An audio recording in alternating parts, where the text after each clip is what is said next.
Ronald Pipkins is a survivor celebrating an anniversary. 1 year ago, Mr. Pipkins came to the VA Southern Nevada Healthcare System's North Las Vegas Medical Center seeking treatment for what he thought was a cold.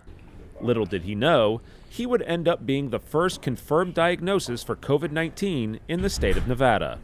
But then they said they're going to get me a bed, and I called a friend of mine, and I said, Tina, I need you to come.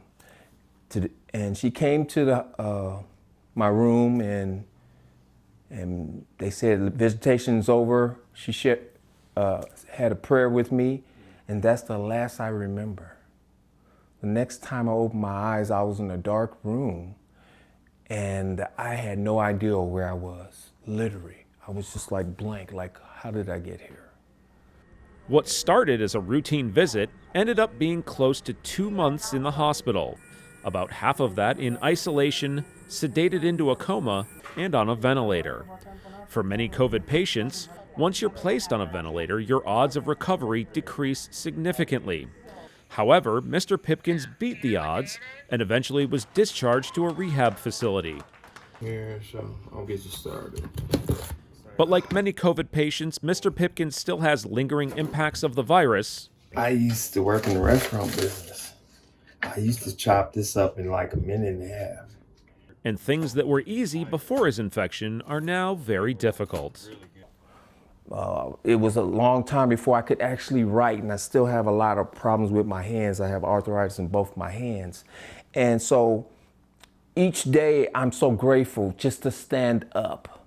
And I get fatigued sometimes doing the very simplest things, but I feel very grateful and very blessed that I'm here today. The disease had a far-ranging impact on his family as well. With his daughter off to college out of state, his son, Ron Jr., ended up disenrolling from the college he was set to attend in Washington state, enrolled in school in Nevada, and became his father's caretaker. I didn't physically bathe him or anything. He definitely wanted to do that by himself, and I just stuck by nearby, but I just did basic things like food preparation and cleaning out his feeding tube that they left in. So Yeah. And then for the past year, it's been good to see him. He's moving around, can be on his own now, and I'm gonna start on this thing. for a while, I used to take things for granted.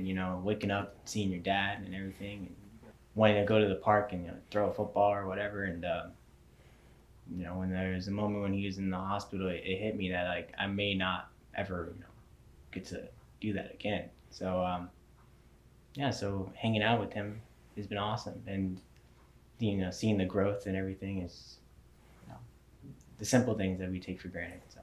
As Mr. Pipkins continues his path to recovery, rehab, and normalcy, there's a hopeful bookend to his journey. 1 week short of exactly 1 year since he was admitted, he returned to the North Las Vegas Medical Center to receive his first of 2 doses of the coronavirus vaccine.